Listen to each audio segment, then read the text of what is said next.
Welcome back, ladies and gentlemen. Today we have the sassiest elf ever seen.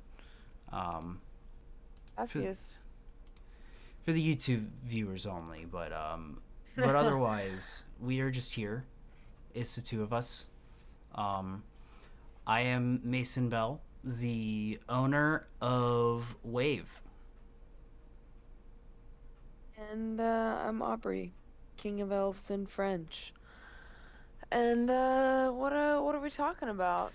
Wait, so are are they What? French or do you do it in French? Like, do you No, just like I only? mean my name in French. That's the French meaning of my name. Oh, If you look up the meaning of the name Aubrey, that's what'll show up. I'm gonna, you know what? I'll Google Aubrey. do it. Google Aubrey right now. Aubrey Google name Aubrey. meaning. Aubrey, Google Aubrey. So it is both French and German. It is a Norman French form of the Germanic name Alberic. Composed of Alb, meaning elf, supernatural being, and Rick, meaning power, so ruler of elves. Nice. I am going to So, turn you up in Discord the slightest bit right now. I would like to remind all our listeners that Aubrey's a unisex name.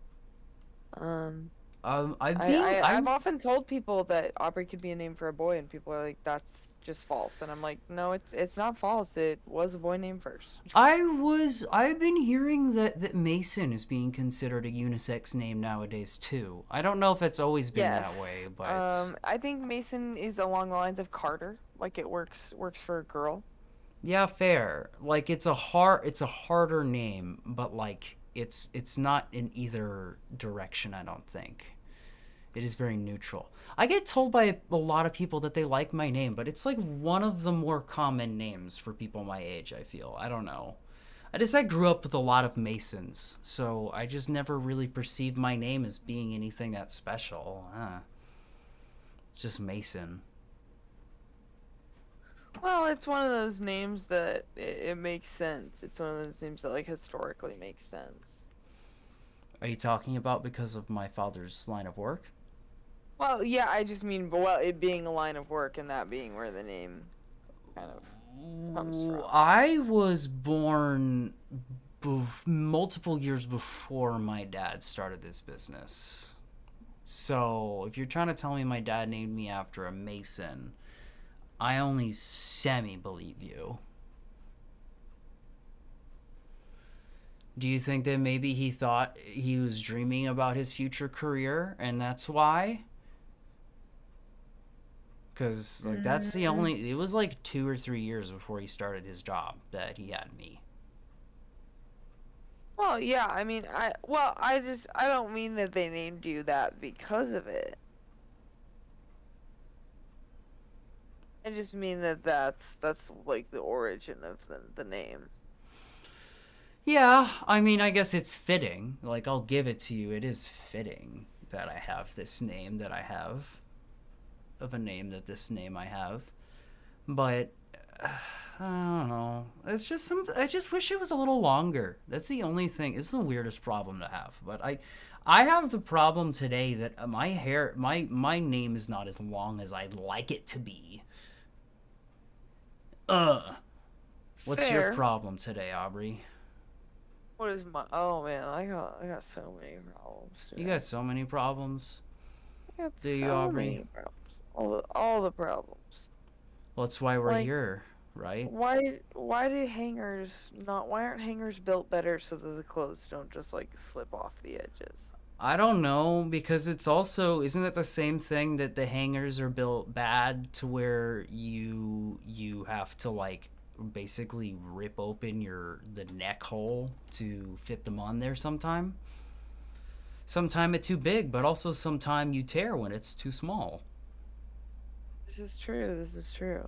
I think that we need adjustable hangers. Has anybody invented adjustable hangers? I don't know. I do have some fancy hangers that like have some velveting on them, and that helps to not slip. Hmm. But I also have some that have the notches in them, and sometimes those help because you can put put them in there, or like if it's a tank top, Oh it'll hang yeah, nicely. But the those notches are help. just not always great. It's still not that great. No, I feel you. I have a lot of bomber jackets that wrestle to fall off of the hanger all the time. I don't even wear them that often either. I feel like I put them more back on the hanger more often just because they won't fucking stay. More so than the fact that I actually put the damn things on. Well, it's so weird to wear a bomber jacket, you know? Because like it's not really like cold time weather for right now. If I walked outside wearing a goddamn bomber jacket, I'd freeze my damn nuts off. But if I was wearing a bomber jacket in the summer, I'd be hot. I'd want to take it off immediately, especially the summers recently. It's been fucking 100 degrees all the time. Look at me over here talking about weather, but I'm saying, like, when is the time to wear a bomber jacket? I don't understand. I feel like there's like 2 weeks out of the year that you can wear one, and yet I own four. I'm like that way with winter, like not winter boots, like fall boots. Hmm. I just like don't make the effort to wear them, is what it is. No, Because if I I don't leave feel the you. house, why would I put them on? There is that, and also it's just you have to actually tie the shoelaces on boots. Like I can't just slip them motherfuckers on like I usually do with everything else. So I don't know. That takes like 30 extra seconds out of my day when I'm trying to go get Taco Bell. So Right. I don't know. It doesn't work for me, Mr. Boots. Also, my only boots that I ever owned and broken are broken right now. So, I don't want to. Everything else I have just tears the shit out of my ankles. You have this? Do you own a pair of boots that actually does not hurt your feet? Yeah, I feel like most of my boots are really comfortable. Oh, fuck Well, you. all of my boots are really comfortable. Well, because they And actually a lot put of them are padding. heels. Well, because. No, not even. I have a pair of like, they almost look like horse riding boots. Like that's kind of what they look like. Mm-hmm. But like, they have basically no padding, hardly. Like it's just a hard sole. Not very thick either. Yeah, I don't know. Like the ankles of my feet just get shredded every time I wear boots, except for that one pair that I wore for like a year or two. I need to find a cobbler. Hey, if any cobblers listen to the show, let me know. I'll mail you my shoes. I'll mail you my shoes right now. I'll go buy some stamps. I will buy some stamps for you if you will fix my shoes. Please, it's so cold. There's so much snow. You know, the first day that it snowed this winter was actually in the year 2022. Don't you just love that? Mm. It wasn't even in December. Sorry, did you want to do a podcast today? Yeah, I mean, I do. I've kind of just been going here for a minute now. You're allowed to stop me. I'm just kind of staring at my own portrait and rambling. Do you want to talk about stuff and things? Yeah, I would love to get into some stuff and things. Should I go first or do you? Um, I'm willing to let you take the lead on this one. Okay. Okay, sounds good. Let's take the lead. Get at it. What you got? What you bringing in here today? What are you talking about? What are we talking about, Aubrey? What? No, the other way around. If you're taking the lead, you're going first. Oh, you're telling me to? Fuck. Okay. Phew. I have to decide which of the things I'm gonna talk about. I've already been somewhat vulgar, so maybe the one that I should talk about should be that. Okay, no, if one of the topics is vulgar, now that's what I want to know about. Okay, I will pick the more vulgar topic of the two. The other one honestly may just be kind of sad, but it's just like a funny name for something that honestly is like much more awful once you get into what it is. Are you curious on what that is now too? Yeah, I am. They're both good topics, but I feel like both of them I've already spent too much time today. I don't think I could get into both. One of them I'm just gonna have to save, Aubrey. I'm sorry. Okay. Well.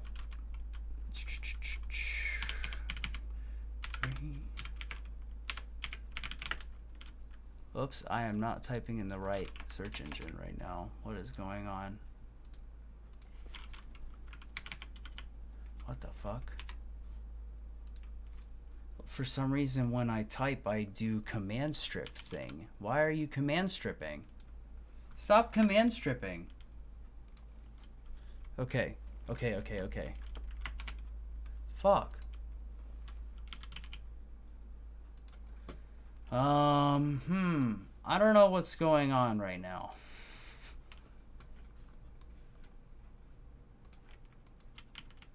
Okay, yeah, something's up with my keyboard. For some reason, I am just doing like weird alt commands whenever I click on anything.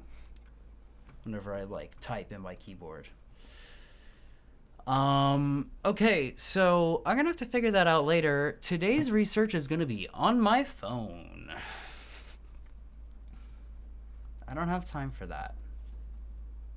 Today we will be looking and researching the Greek culture of penises. The Greek culture of penises. All right. The history of yesterday. Thank you, website History of Yesterday. Who wrote this? Caitlin R. Wiener. Thank you, Caitlin R. Wiener, for... Wow, that is an appropriate name. Yes, it is. Okay. The I feel history like I am behind... reading something that is backed by a true knowledgeable person. A true knowledgeable... A real historian here, a Greek phallus historian. The history behind the sculptures of men with tiny, flaccid ding-dongs. Why does that have to be like tiny, flaccid ding-dongs? Like, of course they're smaller when they're flaccid. Like, that's just the way it be sometimes. And also, like, I don't know, maybe there's something beautiful about that. Well, they actually go on to do like a compare and contrast of like the sculptures, and like the difference of like what the ideal male body type is compared to like then and now. And it's got the physique check. They're tall. They got manicured bodies. They got hairy faces, and they're strong. They're freaking strong. But the only major difference between today's societal understandings of the male beauty standard and that of ancient Greeks is the penis. In general, we picture them big and erect. The ancient Greeks picture them exactly the opposite, small, even for the world average, and usually, kind of soft. And even in like literature and plays, like they express the physical value, and they don't place it on large penises. Instead, like it's much more lorded over the tiny pee. It's just something really interesting, like a phenomena that I'd noticed. Like, it's funny enough, like I was in the Nelson, I was going to an art gallery, and I had seen a lot of these sculptures there, and was curious about this, and had done some more research, and it turns out, yeah, like the ideal male I see what you mean. Are you looking up some examples? No. I want to compare this is something I talk a lot about with ancient sculpture, like I guess Roman and Greek sculpture, is the soft titty phenomenon, soft titties. Mm-hmm. The women in these sculptures, like on the flip side, the women tend to be curvier and like on the like plus size end of things compared to like the beauty standard that we are used to now. Like they have a much more like healthy glow to them in paintings as well, like where they just like are so pale white but have this rosy flush. Yeah. But yeah, no, especially with sculpture, it's just the soft curvature of their bodies because of not being, stick thin is it creates a very you just want to drown in the soft titties. Everybody is like a dewdrop in old paintings. Oh yeah. Everybody's a dewdrop out there. But no, there's actually like a specific thing about their culture that like kind of influences this desire though, and it's the idea that like if you have a smaller penis, it is considered that you have a larger brain in Greek philosophy, Greek anatomy study. For some reason, that they just correlate those two things. So like people who have big old ding-alongs, they are apparently like they're himbos, they're dummies, they're goops. They don't understand anything. All they have is a penis and no brain, according to Greeks. But then, if you have tiny peepus, it's much more likely that you're much smarter. You spend much more time like writing poetry, really like being emotional. Like that was something that was soft boys were really lorded over in Greek apparently. And like on top of it, it was considered that like you would be of a higher military prowess too because you're smarter and can fight better. And the size of your penis doesn't correlate to how strong you can be. So it means you're smart and strong, you know. Right. It's very interesting. There is, unless you have something to say to that, there is another phenomena of the Greek penis I will talk about too.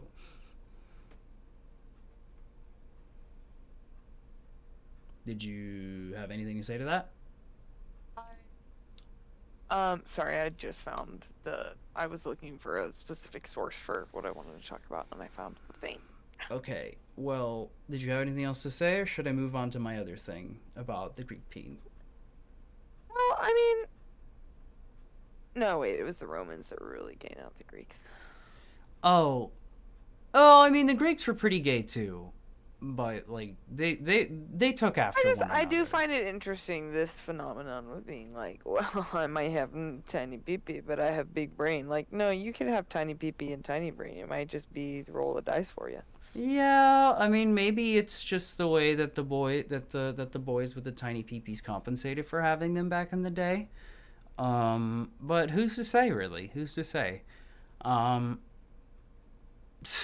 the other thing is that apparently, it was, so Greek people were a lot more naked than we are normally nowadays. They were pretty damn naked a lot of the time back then, especially in like fighting and like Olympic related stuff where all that started. So there was a lot of nakedness, but there was a specific aspect of the penis that was not cool still. It specifically like looking into the urethra. This is very graphic, by the way. Looking into like the urethra of the penis is bad. That's what they're like. That's uncouth. Looking directly at the urethra is bad. Like you're looking into like the eye of somebody's soul or something. Like that's private. So it's like, hey bro, you can look at my balls, but don't you dare stare into the tip of my penis. Well, no, I swear to God, if you do, it's on sight, brother. No, that's a thing. And like usually men would be uncircumcised for that very reason, so they could cover it up. Like you want to have really? that you would have that shit covered if you were uncircumcised. It was fine. But actually, they're like men who were circumcised or Jewish men who were forced to be circumcised because of their religion. I would say asked to be instead of forced to be, but they weren't asked. Not for the most part. They would actually hide or like wear stuff over their circumcised penises to cover their pee holes, or they would be arrested. I'm pretty sure. Oh, your penis can be fully out, but you have to cover your urethra? I don't understand how you do that. How do you just cover your urethra? You like wrap something around it, or straight up You're just mummifying your dick? No. It gets worse. A lot of men would have cosmetic surgery to put skin on their penis to give them a fake urethra. Pee. Yeah. Oh yeah, it's where you do a lot of things. It's where you do a lot of things, Aubrey. I mean, yeah, but like the pee. Yeah. No, it's rough. It's rough. These people did some awful things to their peepees to engage in Olympic fights. Or also a lot of guys with circumcised peepees would not engage in the Olympics in Greece for that very reason. It's crazy. That's really all I had to say though. But isn't it interesting? Do you feel It like is. this ancient society that we once lorded over is a lot stranger than we once thought? Yeah, it honestly is. They're kind of weird. There are some freaks. Greeks were fucking freaks. Greeks were freaks. Well, anyway, what are we What are we talking what are we talking about? What are we talking about, Aubrey? Well, I gotta gather some things together. Oh my god, you're still collecting? Well, it's just like it's an explanation. So we're gonna take a break so I can recap this real quick, and then we'll be right back. Okay, I guess I'll stop the video then. Doing that right now. Alrighty. My hands, as you can see, Your Honor, are Italian ice free. We are ready to start the recording back. Aubrey, are you ready to proceed? I'm ready. So I wouldn't say that I'm a Disney adult, but am I an adult that likes Disney? Yes. Okay. So today, like literally today, Oh yes. I watched the Disney movie Encanto. Oh yes, you were just telling me about this. And I bawled my eyes out the whole time. The whole freaking time. And I'll admit, like, I have a tendency to do that with feel-good animated movies as of late, but It's so funny because the Aubrey I met used to not be that way. The Aubrey I met hated crying. No, I know. When I was a kid, my grandmother took me to see Charlotte's Web, and when Charlotte died, spoiler alert, she cried, and I turned to her and I said, Katie, why are you crying? And she said, because Charlotte died, that's so sad. And I said, she's a spider. That's stupid. So my mother's always called me very cold-hearted, but I'm secretly, I secretly, big emotion. Fern very much liked that movie. It very much touches on, broken family dynamics, and I think a lot of us relate to that. And what got me interested really was a TikTok I saw of a psychology student who goes by the username lucy.lu.bu. Ooh, okay, I gotta write that down. And she broke down all of the Encanto family characters and the trauma they represent.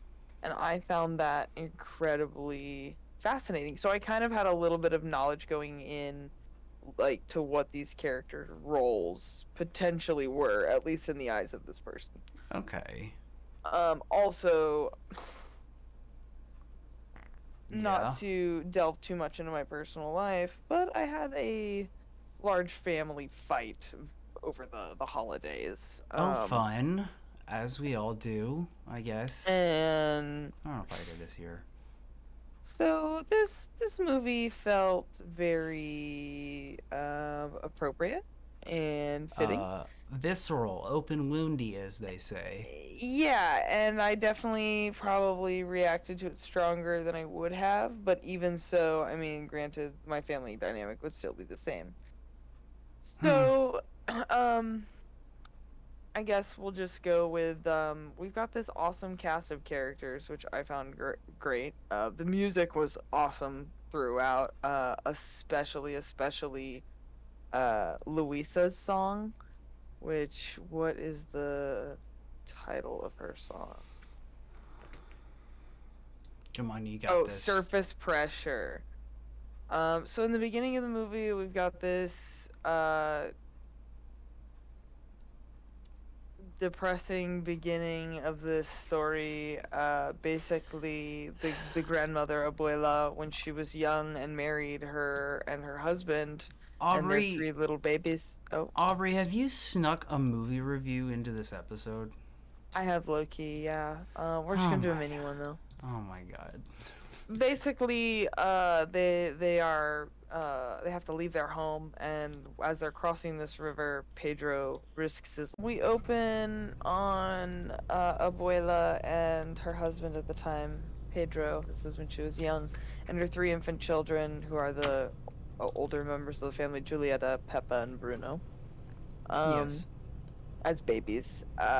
And Pedro sadly passes away, but through his death and through Abuela's grief, there is this candle imbued with magic that becomes their miracle, and the miracle creates the city of Encanto that's like surrounded by mountains, like kind of in this valley, protected from all the outside intruders, anybody that could come harm them. Not only does the miracle also do that, it also creates like a sentient home for them named Casita, which the home is so precious and definitely a character throughout. Um, Nice. Encanto grows under Casita's protection. This is I'm reading this from the Disney Wiki. And basically her family grows and becomes basically the kind of patron head family of the town, since the town exists because of them, and everyone in the family has incredible, impressive gifts. Um, we have Abuela's first 3 children, Bruno, who can see the future, Peppa, whose emotions control the weather, and Julieta, Okay. whose food, like, literally heals you. Okay, And then we nice. have Peppa's children, Camilo, Antonio, and Dolores. And Dolores can hear literally everything. Like, her ears are insane. Camilo can shapeshift, and Antonio can, like, talk to animals, basically Dr. Dolittle. Cute. And then we have Julieta's children, who are Maribel, Luisa, and Isabella. Isabella can control like flowers and plants and like make them bloom. And Luisa is super strong. But Maribel does not have a gift. She was not given a gift, which is interesting.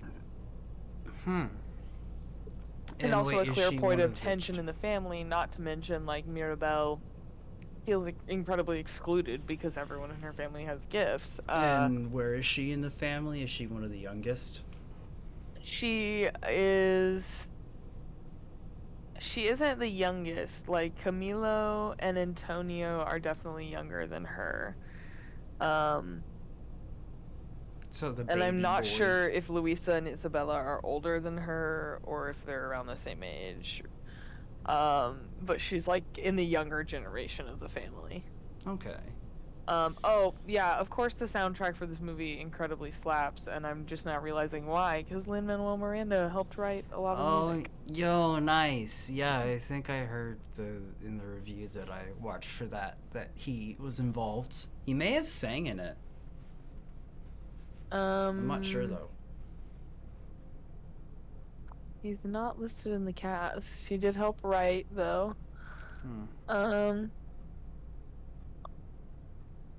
Okay. Basically, the night Antonio receives his gift, Mirabelle starts to see cracks forming in the house and the family miracle candle flickering. When she tries to show everybody, everything's totally normal. But like, it definitely happened. Dolores is like, yo, you should ask Luisa if she knows anything, because I've been hearing her eye twitching all night. Yeah, you heard me right. Hearing her eye twitching all night. God. How does she sleep? How does I don't know. So that's when we get Luisa's like incredible song Surface Pressure, where like she reveals basically she saw the cracks too, and she's felt weaker lately, like she can't lift as much, and she also feels Hmm. like the burden of all of the family's problems all the time because she's like the strongest physically. Hmm. Um, it's a really great song. I 10 out of 10 see. recommend. Nice. Uh, Basically, eventually Mirabelle starts to look into Tio Bruno, and she realized, because like nobody in the family talks about Tio Bruno. Every time it's like, we don't talk about Bruno. There's a song called We Don't Talk About Bruno. My God, just no Um, one's talking about this guy. Bruno is out of the picture. I understand. like in that, yeah, in that song, Peppa talks about how like he ruined their wedding day because he like told her like, hey, you seem a little like anxious basically, and like, you know, don't make it rain or anything. And then what happened? She got married in a hurricane. Um, Well, what can you do? uh,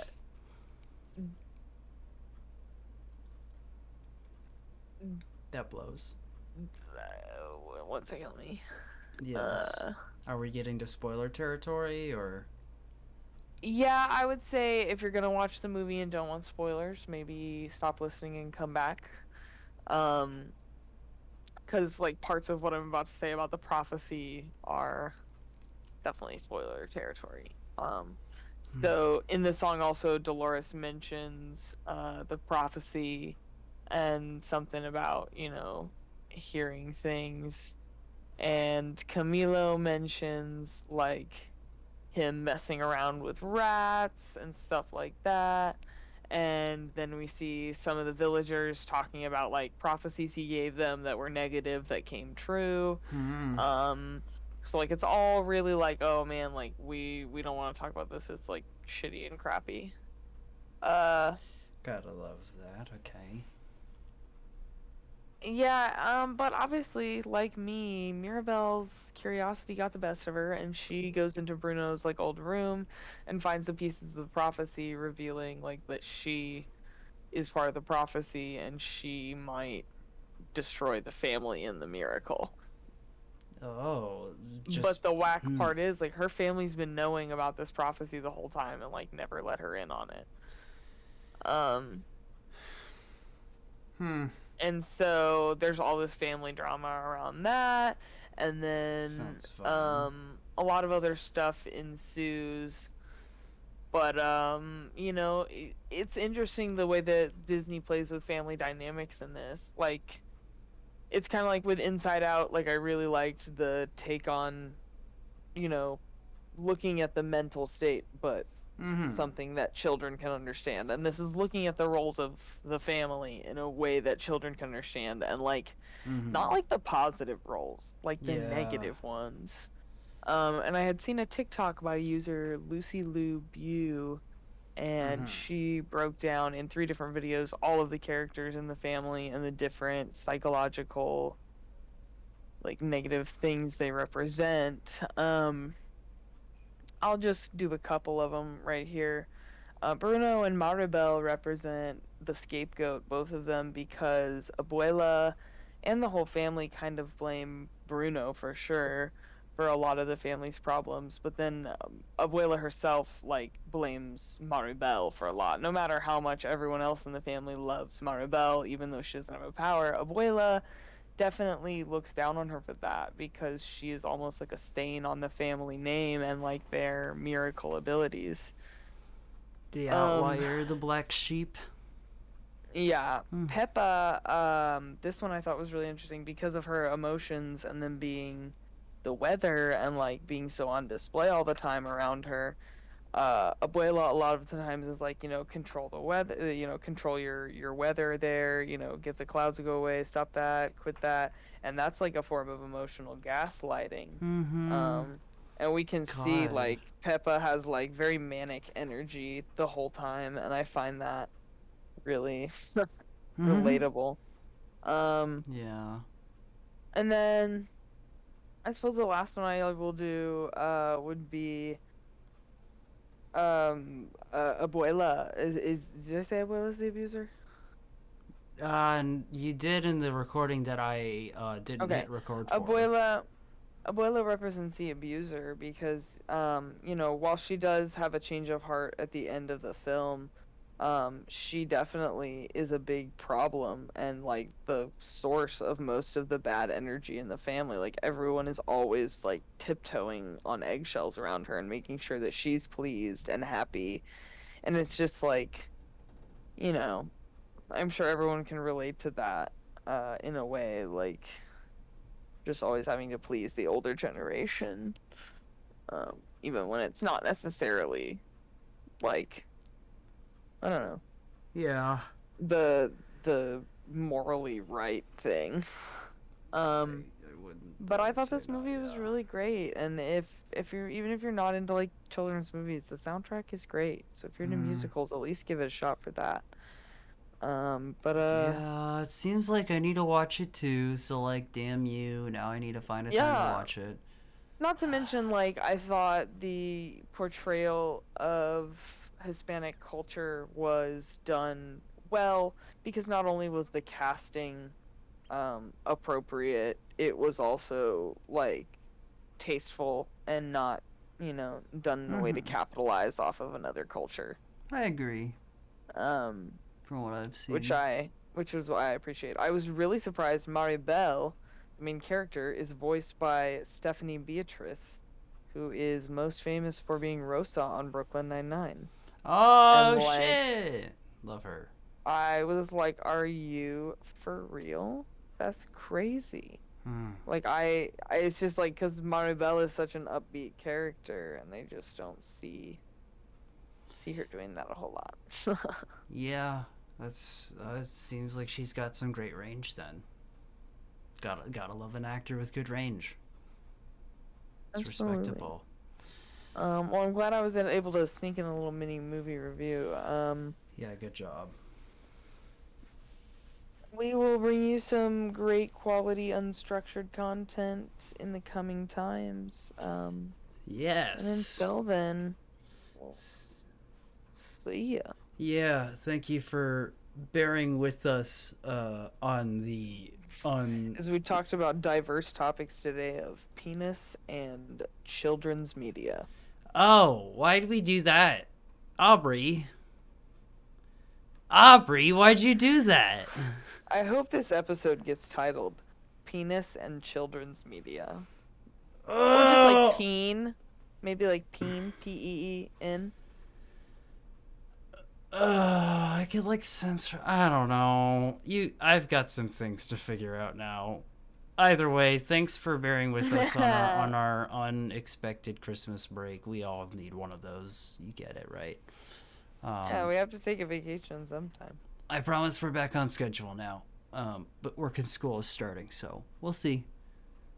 Wish us luck. I'll wish you luck. Don't worry. Good luck. Goodbye. Aubrey. Yeah. Say goodbye. Uh-huh. Oh, bye.